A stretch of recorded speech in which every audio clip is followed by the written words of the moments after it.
going to start with a bit of humor, not to trivialize matters, but to try to make a point.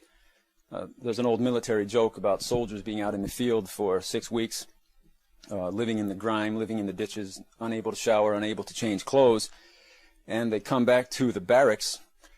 They're ordered into the main barracks, and the general comes to the front of the room and says to the soldiers, "I have some good news and some bad news. What do you want to hear?" Everyone says, "The good news. We want the good news." He says, "Okay, the good news is today we change underwear."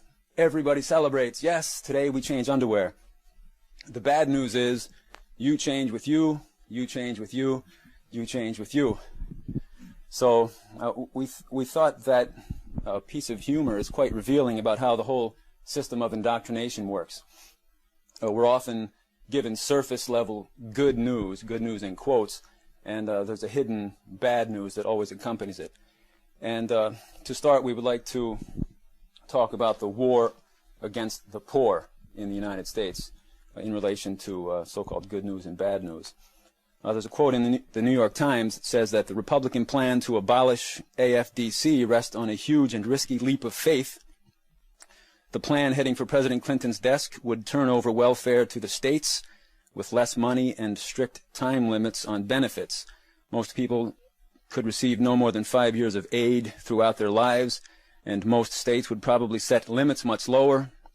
Those changes would be accompanied by significant reductions in food stamps, Medicaid, housing, and disability programs. And John's going to continue.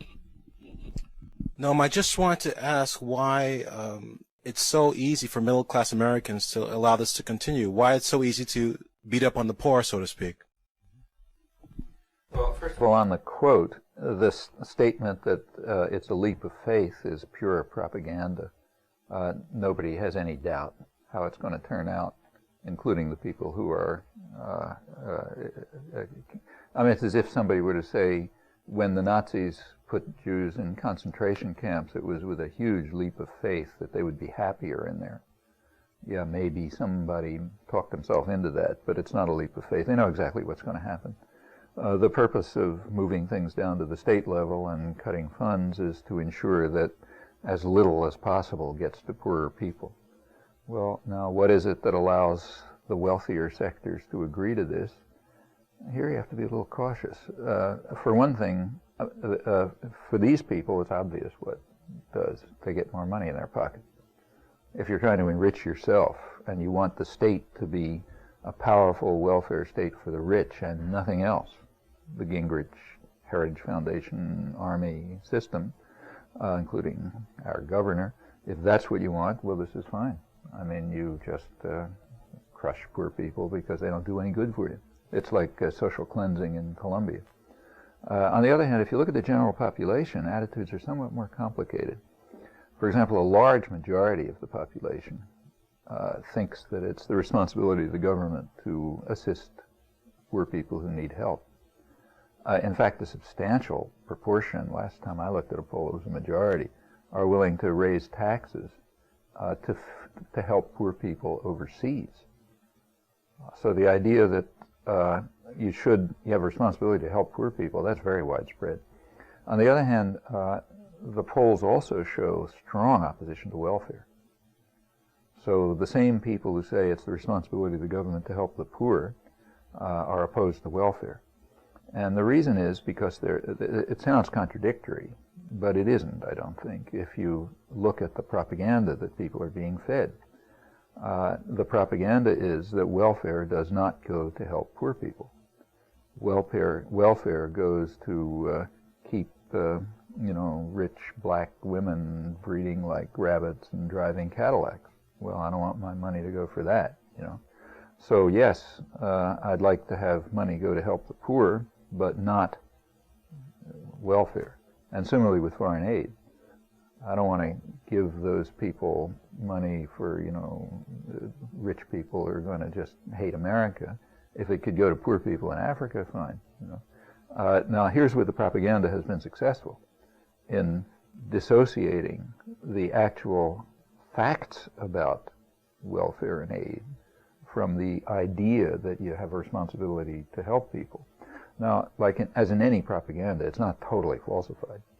So an awful lot of foreign aid is putting money in the pockets of rich people. And a lot of even what they call welfare, which is a very narrow part of welfare, you can find welfare fraud and so on and so forth. But, even the most crazy propaganda, say Hitler's propaganda about the Jews, had some fringe of plausibility, or else you couldn't get anybody to accept it. The propaganda is more elaborated in the rest of that story, if I remember it. It starts by saying that everyone agrees, even liberals, that AFDC has been a total failure, and that it has not gotten rid of poverty, and so on and so forth. Well, that may be what the author of the article and whoever's giving him his lines believes, but it's certainly not a fact that people who know anything should believe, because it's just not true. The fact is that what failed about AFDC is that it was eliminated. AFDC, which was never very high, has been cut back by close to 50% since around 1970. You take a look at AFDC in real terms from 1970 to, say, 1990 through the Reagan years. It's down close to half. In fact, it got to the point where it was lower. All such payments, AFDC, food stamps, and I forget the third one, were lower than just food stamps alone before this period. So sure, if you cut down support systems for poor people, you're going to have a lot of poor people. That's for sure. So one factor in the fact that we haven't gotten rid of poverty is that the so-called war on poverty was called off right away. It, in fact, didn't go into effect until the late 60s, and by the end of Nixon's term, it was over. And Nixon was sort of the last liberal president, even toward the end of his term was being attenuated. But when you get into Carter, Reagan, and so on, that's the end. It just goes down, down, down. So yes, these programs didn't have much effect because they were never applied. No, they had some effect. Like some poor children did get enough food to eat. And in fact, the effect of cutting them down is quite marked, or at least, cause-effect relations are hard to determine, but at least this much is correct.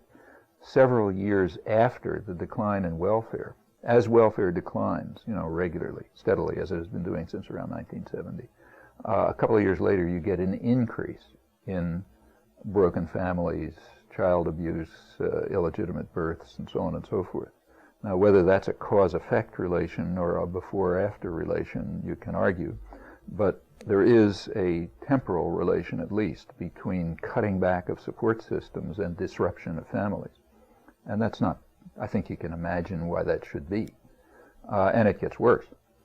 Incidentally, there's another factor intervening which overwhelms all of them, and that is that starting around that same time, real wages began to stagnate, and from 1980 they've been going down, and for poorer people much further down, and for younger people even worse. So say entry-level wages, your first job, I remember the numbers, but for males it's dropped about 30%, I think, since 1980, and for females I think it's dropped about 18%.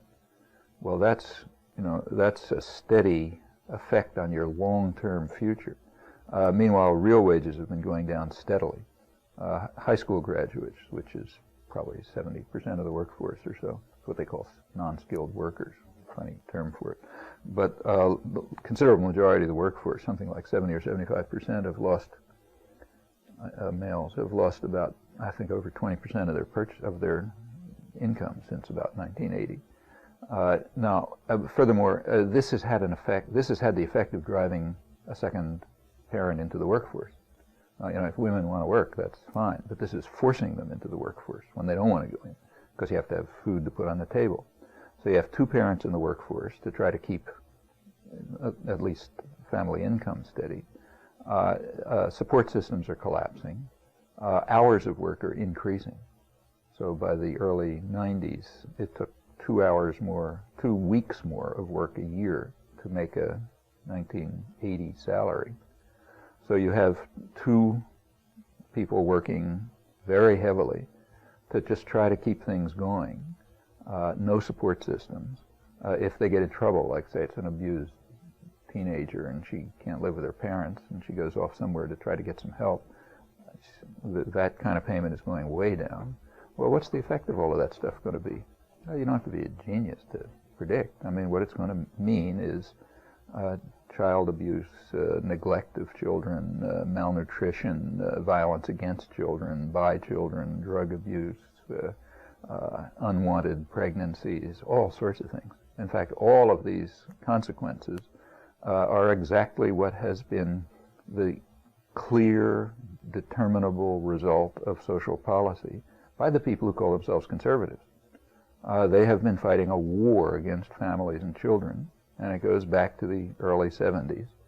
The propaganda that people are being fed is what you read in that article, that it was a failure of the attempt to deal with these problems. On the contrary, it was a conscious attempt to create those problems, and I say conscious in the sense in which you use the term, you know, in law. I mean, if a consequence is completely predictable to a sane person, that's evidence for intent.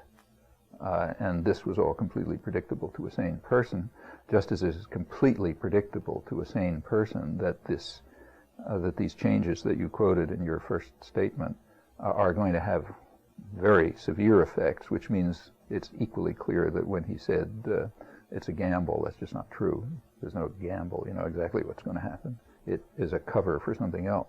Well, when you have that kind of propaganda, and that's what's being, I mean, this is what's being given to the, you know, the educated folk, so it's in big words on the New York Times Week in Review, but you're getting it at some level over and over again, everywhere, from television sitcoms to, you know, radio sound bites to advertising to schools to everything. People are being deluged with this propaganda. As a result, they probably believe that the war on poverty was a failure, and that it didn't get rid of welfare. And all these things that the author there says everyone believes. Yeah, sure, that's what you would believe if you were totally subordinated to the propaganda system and you didn't have a way to think yourself out of it. Now, most people don't, but the author of that article does. He knows enough, or at least could know enough easily, to find out just what happened to the war on poverty. So what happened to AFDC? He can find out the answer to that question. That's his field. He covers those things. So he can find it out. And as soon as he finds it out, he knows what he wrote is, to put it charitably, nonsense. To put it probably accurately, something much worse. Well, the end result of this is you get the kind of confusions you're talking about, that we were talking about. Yes, we should help the poor, and it's the government's responsibility to do it, but welfare is a catastrophe. It's created poverty.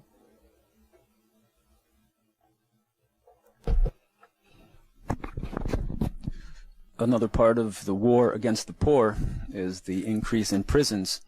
On the surface, they tell you that the good news is that's going to end crime, putting more police in the streets and building more prisons. One of the pitfalls quoted in the New York Times last Friday was that there will be overly generous contracts to private prisons that are now being built, and the hiring of companies that are difficult for the government to supervise. I was wondering what the effects of the privatization of prisons might be. Could that lead to the privatization of punishment? I don't know what article you're quoting, but it was Friday. It was probably a report on the latest figures on number of prisoners, which last year increased. There was a record increase last year for the federal and state prisons. It's been going up quite steadily since 1980. But last year was the record increase. I think it's now something like 550 per 100,000, something like that.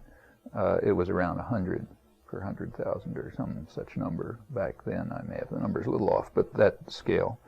The United States has been oscillating for first or second place in proportion of the prison population, of the population in prison. By the late 80s, the United States was in first place. It had passed South Africa quite a few years before, and it had passed Russia. After the so-called capitalist reforms took over in Russia, the prison population there shot up. And for the early 90s, the U.S. was in second place. Russia was ahead of us. This year, because of this increase, the United States is back in first place. So now the United States locks up more of its population than any country in the world, and that's rising fast. In fact, if you project, people talk about projecting Medicare and what a catastrophe it'll be. Well, try projecting prisons.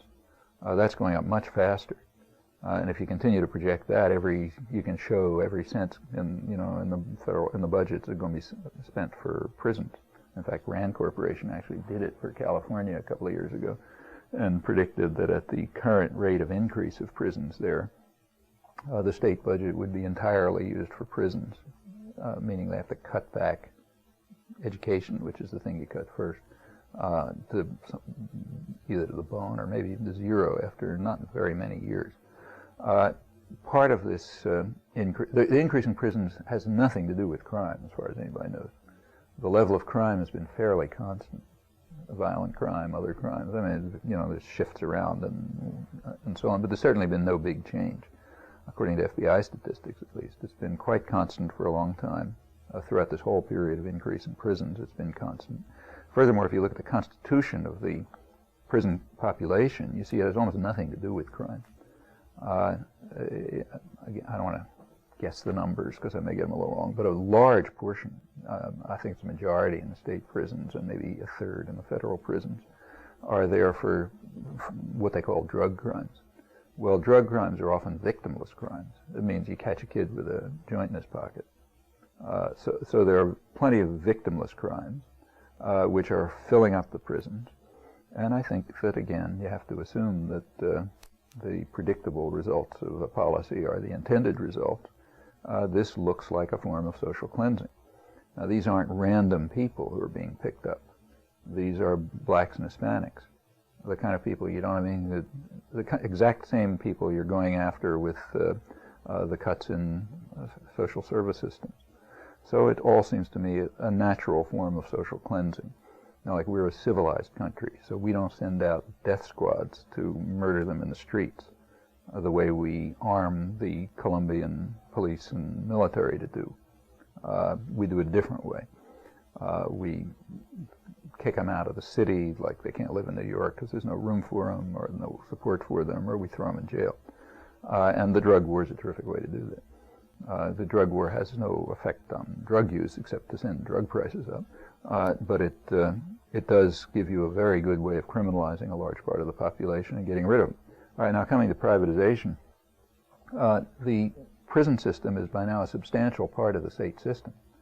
It's not of the scale of the Pentagon, but it's substantial and growing. And the way our society works is the state is a welfare state for the rich. That's its fundamental purpose. It's always been that way, but it's been extreme since the 1940s. It's a welfare state for the rich, and there are big components, typically the security systems, which are ways of funneling public resources to the wealthy. The building we're sitting in is a small part of that system. MIT is part of the funnel by which public funds get transferred to owners and managers and investors in high-tech industry. That's what it's there for. It's why I get a salary ultimately. Well, okay, here's another big part. That's exactly why Newt Gingrich and the Heritage Foundation and the people who call themselves conservatives are increasing the Pentagon budget, because they're increasing the system of state support for the rich, public welfare for the rich. They want that. They plainly want it to be not only big, but huge, as it's been in the past. Well, here's another system coming along. Not on the scale of the Pentagon, but substantial. A growing, and it's a security system, so it's just the right kind of thing. It punishes people, and it also, and it does involve resource transfers. So building prisons costs money, and there are people who make that money. For example, the construction business, or lawyers, or law firms, or investment firms. So, for example, now the big investment houses like Merrill Lynch and so on are floating bonds for prison construction, and that's a fairly lucrative business. The privatization is now substantial. Since somebody's going to, it's just like privatization of aircraft.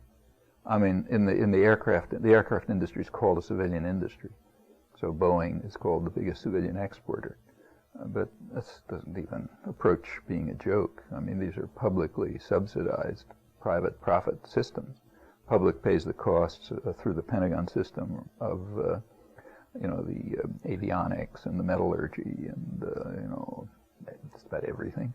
And then it's put together by Boeing, and they make the thing you fly in when you're going to California, which is a modification of some military aircraft and using all the technology from the military aircraft, which the public paid for. That's what we call private industry, and that's most of industry. It's not, aeronautical industry is a dramatic case, but the same is true of computers and electronics and pharmaceuticals, in fact, and just about everything. Well, okay, here's another one. Here's a growing security system, which is putting a lot of public funds in it, going up very fast. Well, okay, that has to enrich the same people. So therefore, not only do we get the big investment firms and the construction industry, but let's set up private corporations who the public can pay to run these people. That's private prisons, and that's growing very fast. The concern about not supervising them is about as much like the gamble about welfare. You're not supposed to. The point is these are private enterprises. Private enterprise works just the way Milton Friedman says. You give the worst possible service at the highest possible profit. That's what it means to be in the business. If you try to be benevolent, you're out of the business because somebody undercuts you. So the nature of the system, as good insight goes way back to Adam Smith, is to be as mean and rotten as you can, to try to maximize profit and market share and give the worst possible service. Same with HMOs and everything else. That's the nature of you can't call it a capitalist system because there's too much state subsidy to it, but insofar as it is a capitalist institution, that's the way it behaves. So of course they'll give the worst possible care and the worst possible treatment and so on. Sure, that's the way you make profit. That's the goal of it. It also, incidentally, creates a slave labor force.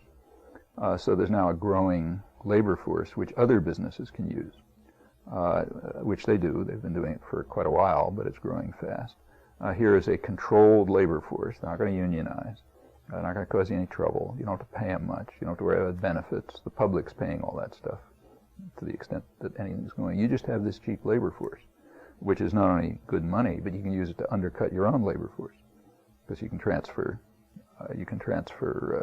jobs over there. It's like what they call workfare. Taking women who are raising children and therefore not working, because everybody knows that's not work. It's just fun.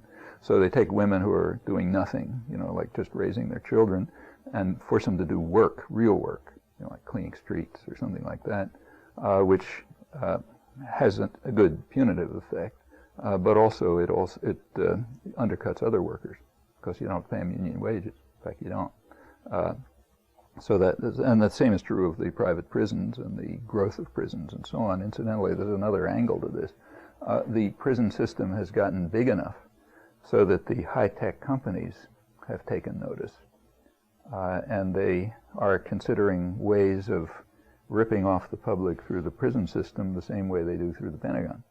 That is, develop high-technology control and surveillance systems that can be used to deal with the prison population, and that just is another scam by which the public will pay for high technology. So if you figure out how to monitor people with supercomputers and you stick electrodes into them so they walk the wrong direction, they get a shock, and the supercomputer tells you where they're supposed to be and so on. That's about as useful as an F-22. It's a way of getting more public funds into dual-use technology that can be used, yes, for control and surveillance and smashing people up and so on, but is really intended to make profit in the so-called private economy, in what there is of a market economy after the public's paid for it. And that's going up too. About a year and a half ago, the Wall Street Journal already had an article on the opportunities for high-tech companies, and they went through, I forget which ones, but the big military companies, so-called defense companies, turning to prison surveillance and control as a new way of using their resources, meaning getting money out of the public. So all of this stuff goes together, and in a way it's a small-scale Pentagon. The Pentagon has the side use of beating people up overseas, and this has the side use of controlling them internally. But that's exactly what you'd expect to grow. This is all part of a bigger pattern. Social policy designed to turn the country into a kind of a third world. I mean, you take a look at a standard, typical third world country, meaning a country that's been a Western colony, either us or the British or somebody like that for long periods of time. They all have pretty much the same structure. They have a small sector, usually quite small sector of very wealthy people. I mean, super rich people, maybe more than here.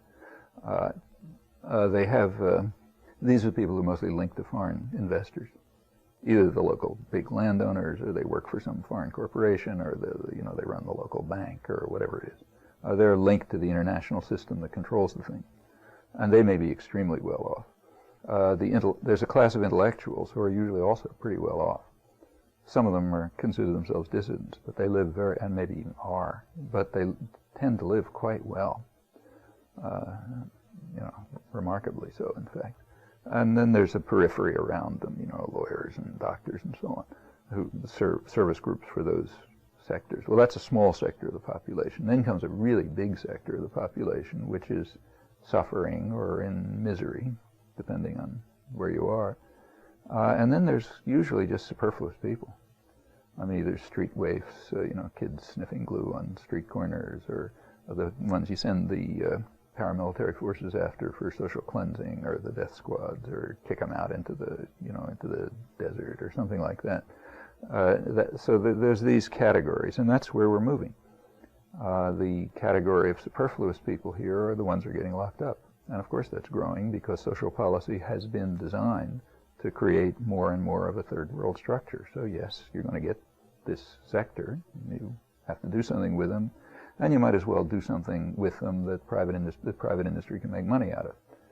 If you just send death squads out after them, first of all, we're too civilized to do that. We only do it in other countries. But also, nobody's going to make any money out of it. Stick them in jail. It's actually profit making. And the jails are they're other sort of cultural factors, I guess. I mean, when you're turning the country into a third world country, you know that people aren't going to like it. And you want to make sure that they don't do anything about it that's constructive. And there's a technique for that too. Get them to hate each other, to be afraid of each other, to be terrified, and so on and so forth. And building up the perception of crime is a very good way to do this. Crime is serious, but as I say, it hasn't really changed for a long time, and most of the crime is poor people attacking each other. The extent to which rich people are affected by crime is rather slight, but yet the fear of crime has gone up very fast. And of course, fear of crime has good side effects, because crime is a code word, which means black or Hispanic or one of those bad gene guys. So you get people to be authentically frightened. You can understand the fright of the right kind of people. It's like people in Germany fearing Jews. You want to get them to not pay attention to what you're doing to them. Fine, let them hate the Jews. Blame it on them. So here, okay, let them hate the blacks and the immigrants and the Hispanics and so on. And look how dangerous they are. We have to throw them all in jail. And besides, they're killing each other and they're killing us. And if we don't throw them in jail, this is what they're going to do. So it increases that. And then you can feed on this by being extremely punitive. The United States is one of the very few countries that has a death penalty, and it's gone up. Furthermore, the U.S. has been seriously condemned by the international human rights monitors for its inhuman prison conditions, which are an international scandal. And they're getting worse. I mean, it's now back to the days of chain gangs, literally. The state of Alabama or Mississippi, one or the other, I forget, is advertising the fact, and proud of it, that they're putting people in chains and taking them out to break rocks, and they're even shipping in the rocks to be broken. They don't want the rocks broken, but it's a way of punishing people. And that appeals to that engenders the same fear and anger in the general population that you're trying to engender so that people will hate each other and be afraid and so on instead of cooperating, realizing, look, we've all got the same problem. Let's go after those guys who are causing the problem. That has to be prevented. Now, any system of control understands this, whether it's a totalitarian state or one with a democratic framework. They still understand that point. That's a general fact about control, and this is a terrific way to do it. Noam, could you briefly talk about the reemergence of the conditions that Charles Dickens wrote about in the late 18th century, early 19th century? You mentioned debtors' prisons, I think. There are other factors involved in social control that occurred around that time. Maybe you can talk a little bit about that? Well, there was actually a study done of that in England, which is the right place, by a very old and highly respected charity that goes back to the mid-19th century, Queen as sponsor and that sort of thing. They did a study of the nutritional level of children in England on benefits, welfare. I think it's about a quarter of children.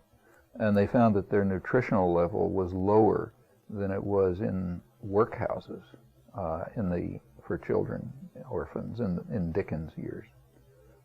So that's an example. It's the idea we're going back to. It is not, it's not just some metaphor.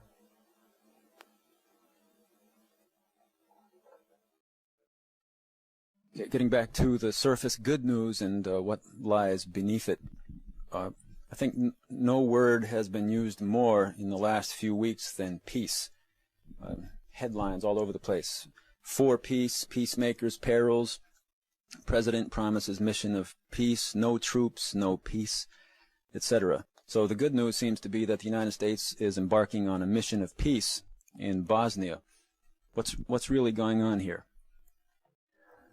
Well, the U.S. has been standing on the sidelines pretty much while the whole Balkans affair erupted.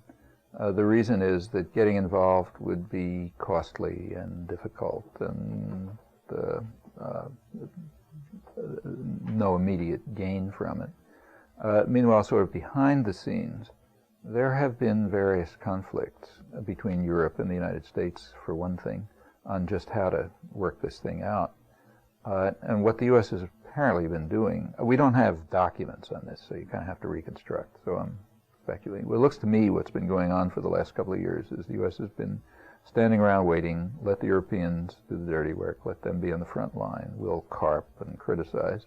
No proposals, except we'll bomb somebody if you like, and from a safe distance, incidentally.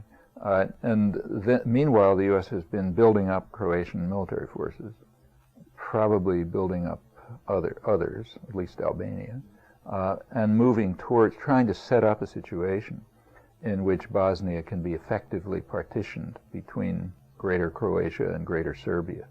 Now, in a certain sense, that was also the European plan, but somewhat different. Anyhow, the U.S. has been waiting for things to get to that stage. It finally armed Croatia sufficiently so that it was able to set that stage up on the ground. The arms are, of course, illegal and everything, but nobody pays any attention to that.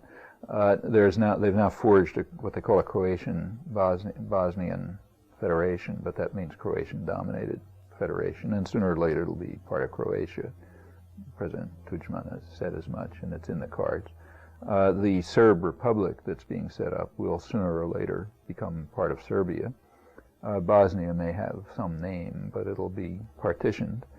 Well, that's sort of in the cards now, and that makes it possible for the U.S. to enter as a pure military force, which will essentially try to separate two warring armies. Now, that's about the only job that the U.S. can undertake. The U.S. has a unique military, at least unusual, maybe unique military doctrine. For one thing, U.S. forces can't be under any other command. This is called NATO, but it means U.S. So they're under U.S. command. But the other and more important thing is that U.S. forces can't come under any risk. Other countries don't have that. So like when Canada or Ireland or Norway or the Fiji Islands or somebody send peacekeeping troops, they recognize that they're going to be facing a certain degree of risk, and since they are in a civilian environment, they can't respond with massive force. Now, the U.S. doesn't accept that. If a teenager looks at you in a funny way, you call out the helicopter gunships. That's why Somalia ended up the way it did, with teenagers with rifles. And I think it ended up with about a couple of dozen Americans killed and somewhere between 7,500 and 10,000 Somali civilians killed. Yeah, that's what happens if you call out the helicopter gunships if somebody looks at you a funny way. Well, those are U.S. ground rules, and that was made explicit in the Bosnia case. The President, the National Security Advisor, Secretary of Defense, when they announced it, said that the U.S. will follow robust rules of engagement, none of this European-style pussyfooting. As Anthony Lake put it, if anyone fools around with our forces, we're going to hit them hard and immediately, and use deadly force, the Secretary of Defense added, and then some, as Clinton put it. So anybody should understand that you don't look at us in an odd way, or else you get smashed. So there's nothing about peacekeeping. It's just pure military force with deadly force at its command the minute it feels anything's out of sight. What you hope is, as they said, this will sufficiently intimidate people so that they will accept the regime that we've pretty much worked out, which is, in fact, the partition of Bosnia between Serbia and Croatia. Croatia is already pretty much a U.S. client. I think they anticipate that down the road the same will be true of Serbia.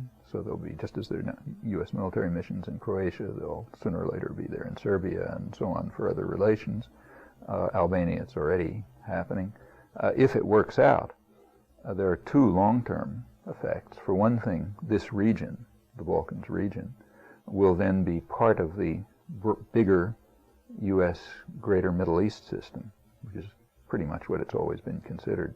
So the Middle East includes Greece and Turkey and this area too. This is part of the big system where the U.S. does want unilateral control, oil and everything else.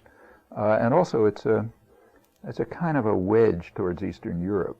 There have been conflicts between the European community and the United States, not only about who's going to run the Balkans, because they'd like to do it, but also about the bigger story of who runs Eastern Europe. Here's this third world opening up. It's actually an old third world, but it's reopening up as a new third world. And the question is, well, who's going to make the profit from it? And the Germans and the Americans have slightly different ideas about that, and it's been conflicted. And the position of strength in the Balkans gives the U.S. a kind of a leg up on that operation. So all these are reasons why the Europeans have been very critical and unhappy about the U.S. move. So it seems to me that's essentially the way it's shaping up. You could argue it's better than having them kill each other, maybe. But to call it peace is to degrade a worthy word. It's not the only such case.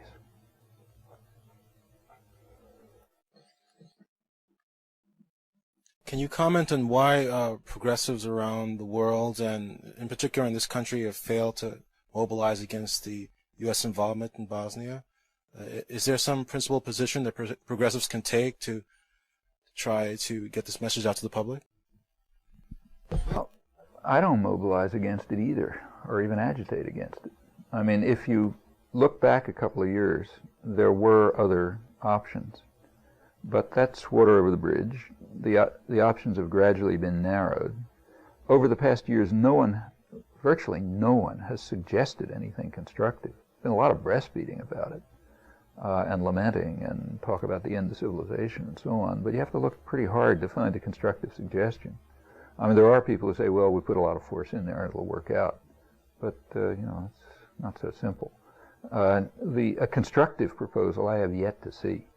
But meanwhile, that's kind of academic, because the options have in fact been narrowed, and they've been narrowed by outside force to the point where the operative choices really now pretty much come down to let them fight it out, or we'll separate them and partition Bosnia. Well, between those two choices, I don't see anything to agitate for. Maybe the best thing is try to separate the forces. In a way, it's similar to what the other big peace process that everyone is celebrating as a great achievement.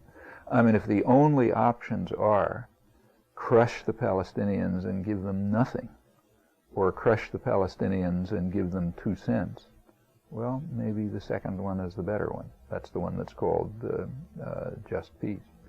There, in that case, happen to be plenty of other options, but as long as the U.S. runs that region and runs the propaganda system, those other options can't be discussed. So if you ask, for example, would I support the Middle East peace settlement? Well, you know, given the choice of alternatives that the powers have established, yes. Given a realistic and reasonable set of alternatives, it's horrendous.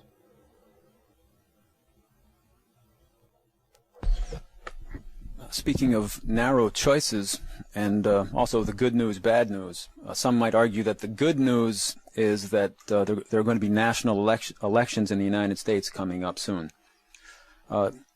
What's the bad news?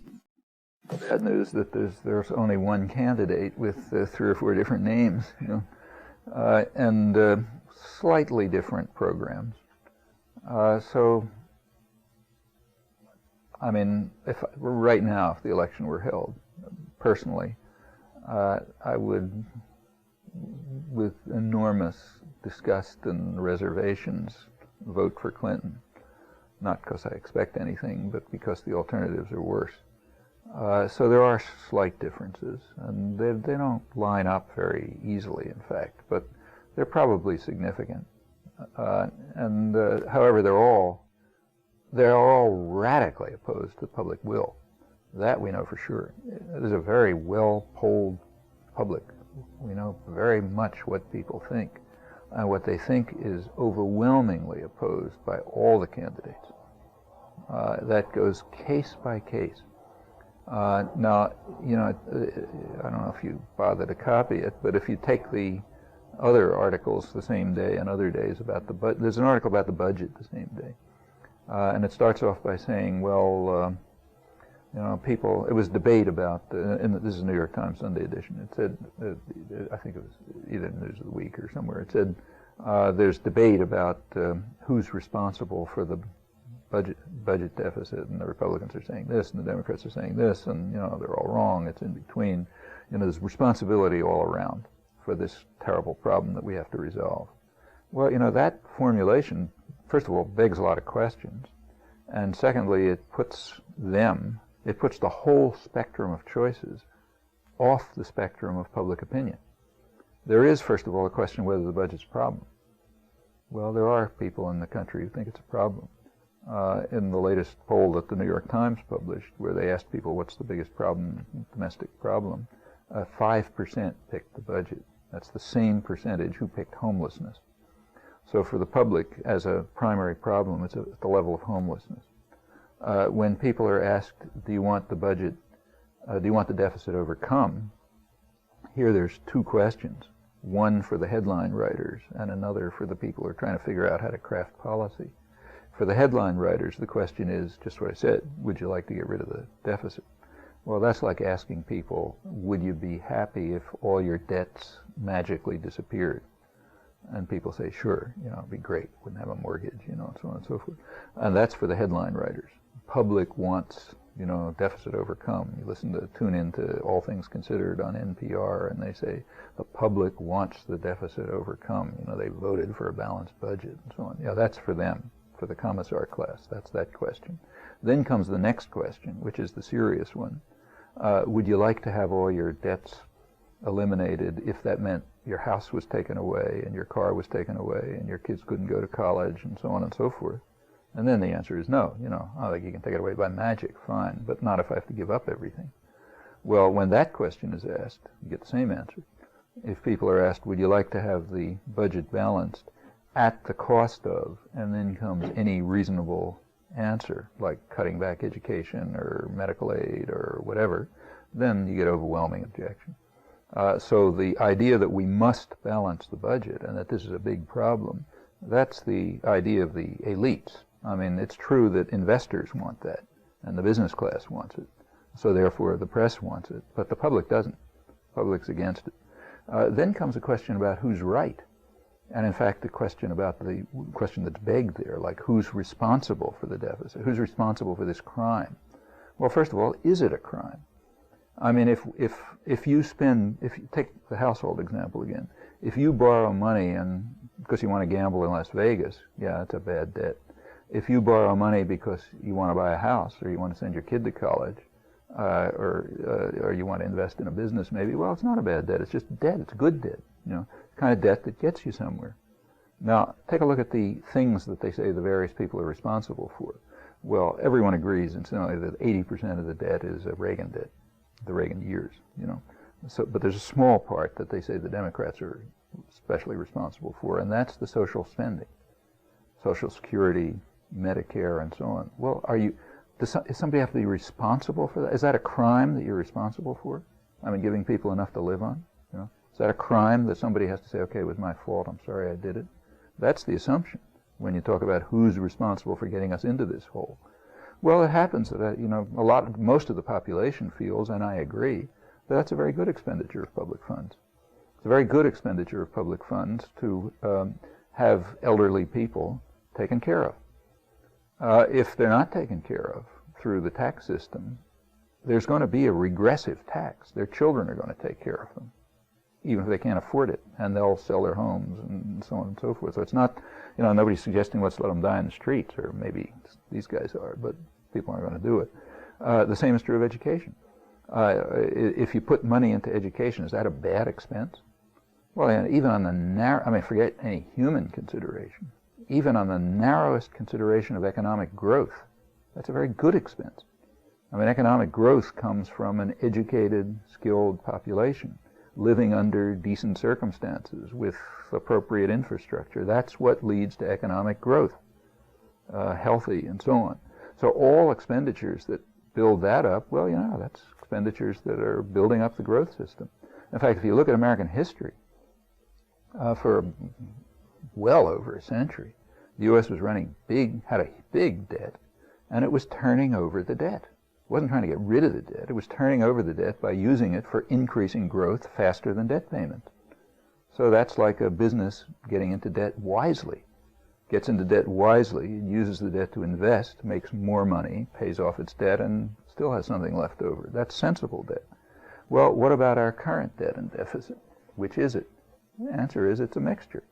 A big part of it is, in fact, just pouring money into the pockets of Newt Gingrich's constituents, like most of the Pentagon budget. All right, that's like gambling at Las Vegas. That's not a total waste, because there's a side effect. You get high tech out of it, but there's much better ways to do that. But it's basically bad debt. Well, that's the part that's going up. The Pentagon system and the other security systems are going up. So we're increasing the bad debts. What about the other things? Well, the good debts, they're going down. Is this wise to overcome the deficit? Not in this way. These questions about should we get rid of the debt or deficit are totally meaningless. It's like asking, shall I go into debt? Well, it depends what for. Sometimes yes, sometimes no. There's no answer to shall I go into debt. If say businesses were told you can't go into debt anymore, the whole economy would collapse. And if families couldn't go into debt, we'd be living in the streets. Of course, debt can be very good. In fact, it can lead to not only good for your life, but even good for your economic welfare, because it can be used to create a situation in which you not only can pay off your debt, but you can do more. That's how any system works. That's based on money, at least. How about our present debt and deficit? Is it sort of out of sight? Well, not by historical standards. Even with all of this huge Reagan craziness, borrow and spend and forget tomorrow and all that kind of stuff, which did create about 80% of it. Even with all of that, it's still not high by historical standards, and it's not high by comparative standards. So in fact, if it is handled wisely, without any crazy budget balancing and so on, it can lead to economic growth and health and a better society and better lives for our children and so on and so forth. But you're not allowed to say that. The discussion is set up. It's framed so that question can't arise. It's framed on the assumption, horrible crime, we got to stop it. That is, it's framed on the assumption set by the investor community, period. Nothing else is under discussion. I think that's probably Bev. Bev? I think it's probably Bev out there telling me to stop. Hi. Yeah, we'll be another. Tell Susie I'll be. Is it Susie? Yeah. Tell her I'll just be another minute or two. Okay, great. Yeah. Well, see, we've been going for about 48 minutes. 3 hours. If you could go a few more minutes. Okay. Which questions should we ask? Well, let's see. Tell me, is this at too high a level of abstraction? You mentioned that this, everything you're discussing here is based on a system of money. Can one conceive of a system operating without money? Are we on? Yeah. Yeah, I think that we're talking about very concrete questions. Can we think about a different social order? Yeah, I think we can think about a very different social order. Getting rid of money is one part of it, which I don't think is the crucial part. The crucial part is getting rid of tyranny. We happen to be living in a system which would have driven the founding fathers up the wall, and which any Enlightenment figure like Adam Smith or someone would have found horrendous. It's a tyrannical system in which power is more and more going into the hands of totalitarian structures which are unaccountable, namely private corporations. As has long been understood, these are tyrannical structures. They are like totalitarian states. They combine in the command center judicial, legislative, and executive powers.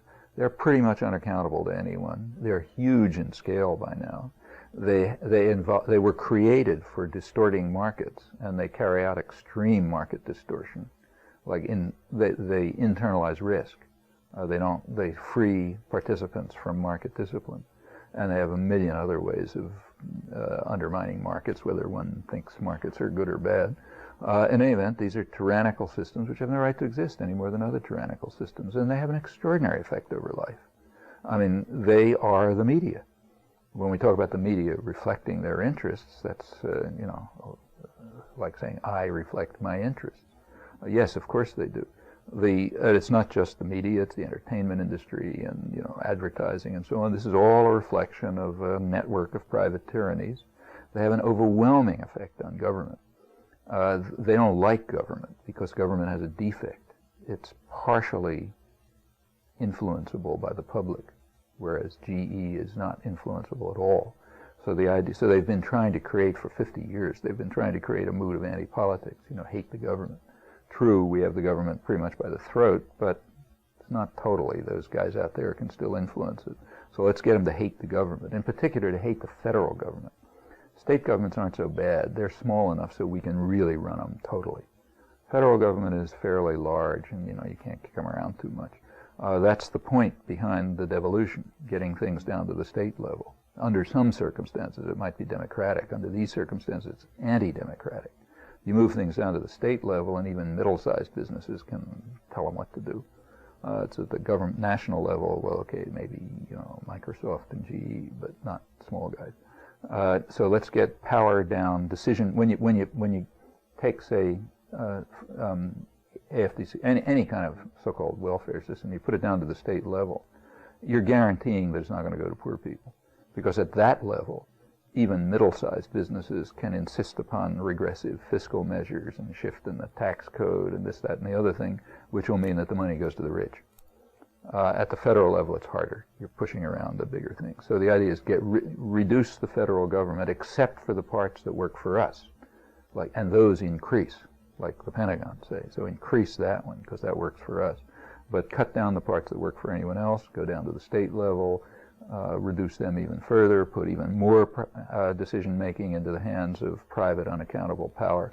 That's the core of the system, and that's what's got to be dismantled totally. I mean, it has no legitimacy, comes out of the same intellectual roots as fascism and Bolshevism, and ought to be dismantled the same way. Where you go from there, well, there one could discuss. There are lots of ways in which you could have a democratically run society. It's worth discussing and thinking about. But the existence of money, it seems to me, is a side part of it. Maybe money should be part of a decent society, maybe it shouldn't. I suspect it probably should, some form of means of exchange. But it's kind of like a technical question on the side. The real question is tyranny.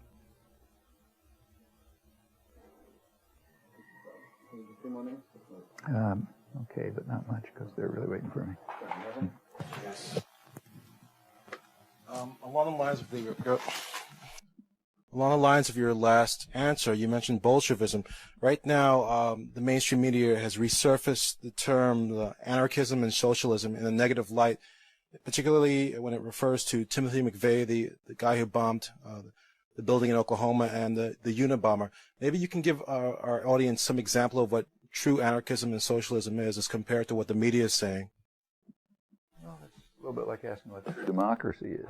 I mean, it's something that exists in bits and pieces here and there. There has never been any more than a very partial democracy. There are partially socialist and partially anarchist structures. Like take, for example, one of the most successful industrial commercial installations in Spain, quite big, in fact, Mondragon.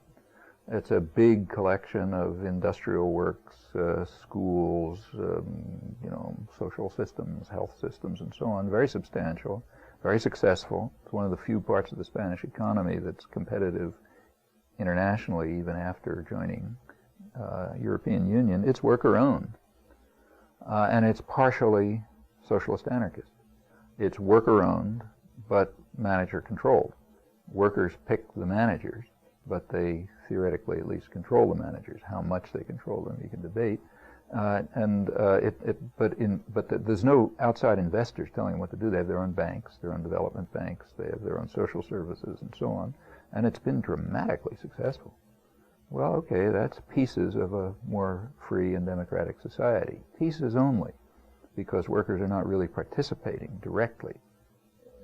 They're still picking somebody to tell them what to do, at least they're picking them. And they have the authority, ultimately, which in principle they could use. Well, okay, that's a piece of a democratic society. And you find pieces of democratic societies all over the place. Very often in periods of revolution, very democratic societies emerge fast and spontaneously and similarly, like workers' councils to control industry. They come up all the time. I mean, they come up after the Bolshevik Revolution. They were immediately crushed by, actually before the Bolshevik Revolution, they developed and they were immediately crushed by Lenin and Trotsky. In Italy at the same time, they developed, after the Hungarian Revolution, they developed in Spain, they not only developed but flourished. In fact, these things have happened over and over again spontaneously. The reason is it's so natural. You don't have to read big books to think that the workers in a plant ought to get together and run it. In fact, you go back to 19th century America, the mill towns around here, the workers were saying, factory girls, as they called them, young women from the farms, or, local craftsmen, the mills ought to be run by the workers who are owned and run by the workers in them. That's just natural. That's like saying that people should vote their own representatives in Congress. Well, okay, those natural ideas are crushed, but there's no reason why they can't be realized and implemented. So yes, and they're all over. So there are lots of, you can see why there's an effort to defame them, to tie them up with bombers and that sort of thing. Sure, you want to make sure that people don't understand what these things are about. You want to understand that this is the core of the libertarian tradition, American and European. Thanks, Noam. Okay.